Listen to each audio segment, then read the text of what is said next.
Okay, so I'm sure nobody should be asked to go back to somewhere where it's unsafe. So that's the right answer.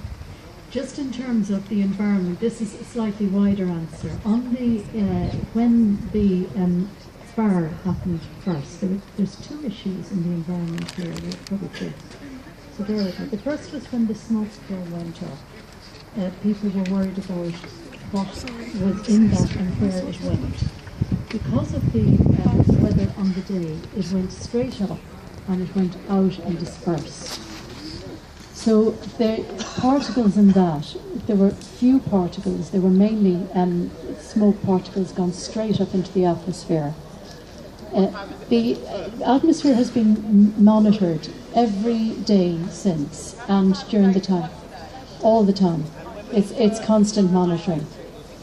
And that was dispersed. In the meantime, we've had a heat wave and we've had a temperature inversion, and there's quite a lot of air pollution around. But sorry, I'm a public health doctor.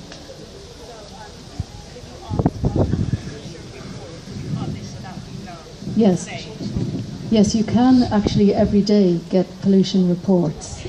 So we can tell through Kim or whoever, sorry, that keeps blowing off me, where you can get that. Now, the pollution that's in the air is not as a result of the smoke plume, it's as a result of other stuff that's going around London all the time. What people might be worried about is, we've had a question about asbestos. Is that something that people might want to know a bit about? And cyanide. Yes, and cyanide. So, the cyanide, we'll do that quickly. Cyanide burns in the smoke and dispersed very quickly and has been monitored. And that is gone. It's not something that people need to concern themselves with. It's very unlikely that anything outside the cordon actually is toxic. That's as of now, but what I want to assure you is that there's constant monitoring going on. Also, people going into that building they have protective clothing, but they also have monitors on them, so they're watching what's going on in the building. Now, there is some asbestos in the building. It's mainly in bundles in the ceiling and in air cupboards, in airing cupboards. That's where it was. Quite a lot of it, because of the heat, will have burnt off completely, but there is still some. And the first risk is to the people going into the building still. I'm happy to take a question in a minute, but I just want to finish this sentence. So they will be protected, but also they'll be monitoring it for others. When the building is being handled, it will have to be very carefully engineered to ensure that asbestos is properly handled. And that is the commitment, and that will be the monitoring. But it hasn't happened yet, so we're still on this journey. Yes, madam. So just the survivors who have inhaled that toxic already, cyanide, who's monitoring them? Well, what they have inhaled, not at the moment. There'll be nobody monitoring them at all. However, we've asked the question about what risk to their health there would have been. There would have been small amounts on the day because they would have had irritation from. I mean, obviously, the people who were most affected were admitted to hospital, but the people who were in the vicinity would have certainly had some irritation. But what I've been asked to tell you, and I understand. Sorry, madam, do you want to? That's what I'm coming to. The long-term prognosis.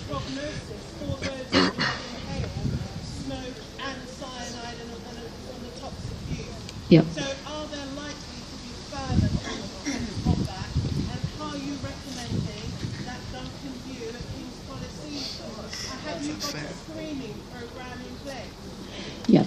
So the information I have at the moment, and I think this really should be reassuring, is that the risk from that to you is minimal, absolutely minimal.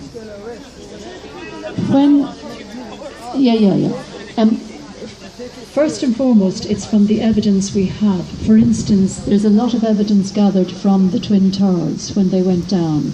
And they were much dirtier buildings. There was a lot more asbestos in them. There was a lot more dust in the atmosphere. And they've been followed up, and the long-term effects from that have been minimal. Yes.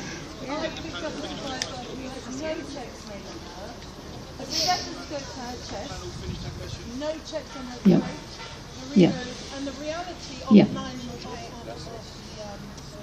It's okay. I mean, in America yeah. is that long term, if you look at some of the longitudinal studies, Yeah. is that many of them died of cancer. Yes, but Please be honest.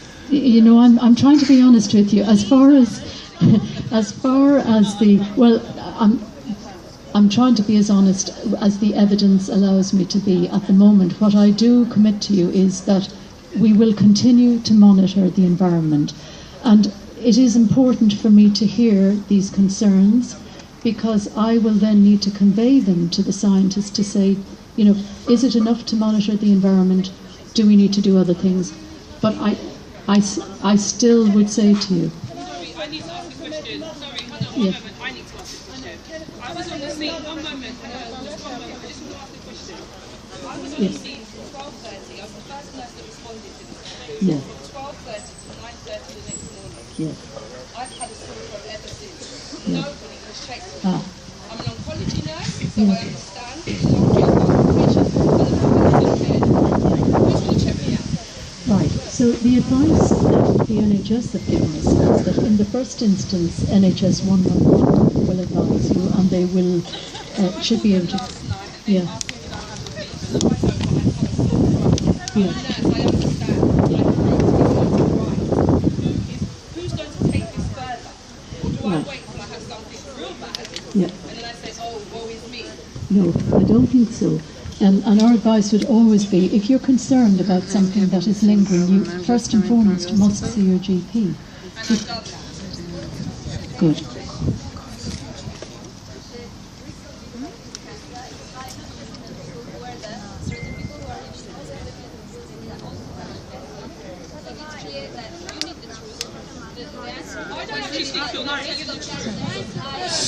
So let's keep it on track. Just in that question, I've got another question, and I think everybody will want to hear the answer to this question while we've got you here. All of the other building blocks that must have asbestos in them, shall we talk about that?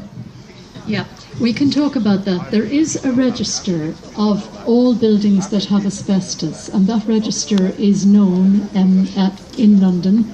So every council will be checking the asbestos in the buildings. Now, I can't answer you about those other blocks, but there is a register of whether there is or isn't asbestos in those buildings, and that the councils and the people who are the engineers and the safety officers will be looking at that. My understanding is there isn't, that this was the one that had the asbestos, but that's something obviously that will need to be checked. It's a good question.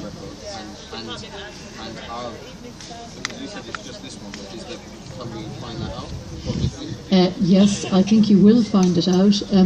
The register, I don't have access to it, but some of the scientists do, so access can be had. I think you need to be able to interpret what is actually written in there and what's being said, but yes, I don't see any reason why that, and it certainly will be in the public inquiry. So, but just so you know, there is a register. People do know where asbestos is. It's not in newer buildings. It's not used. Yes. Yeah.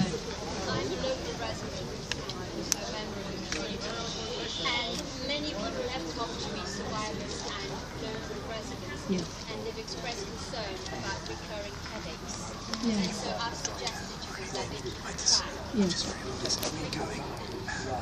Yes.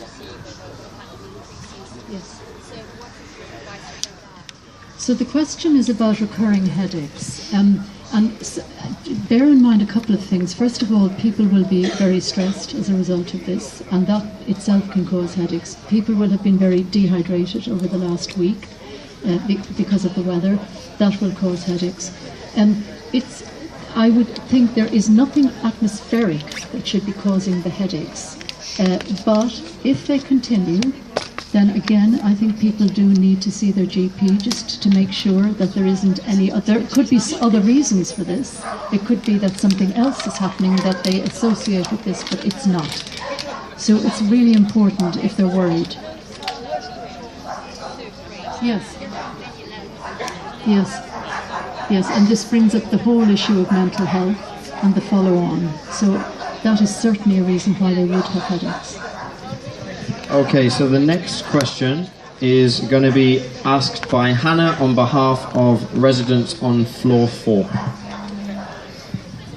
No, yeah, Hannah too. Okay, do you really think it's appropriate for adults and children affected by this, especially children, to move back in and see the tower on a daily basis?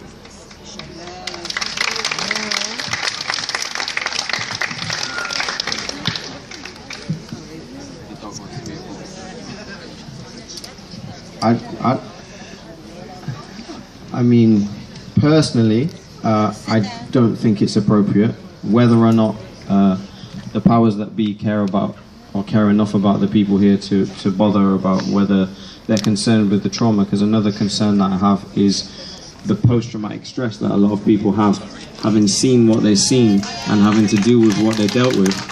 And we all know, coming from a working class background myself, that we don't usually get the therapy that we need. We don't, like, nobody's really looking after us like that. So, I mean, one of the things I'm trying to do personally is to arrange a group healing therapy session where there'll be free food and everybody can just come together and talk, not about what we're all going to do, but how we all feel, so that it doesn't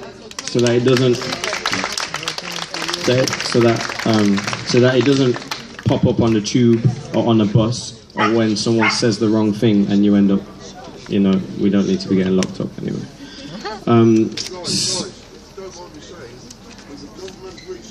Talking about mental health issues, with the reality that all his community watching that has got to be one of the main thrusts that goes back to the government. I'm going to try and do it with some of the people in the local area, just because I don't think the government really care. But when we do that, you'll all be invited and we can try to heal and kick out the Tories. So the next question is going to be asked by Helena, sorry, it's written really small. And this is on behalf of the residents of floor 4. What will happen to the tower and how will you liaise this with the residents?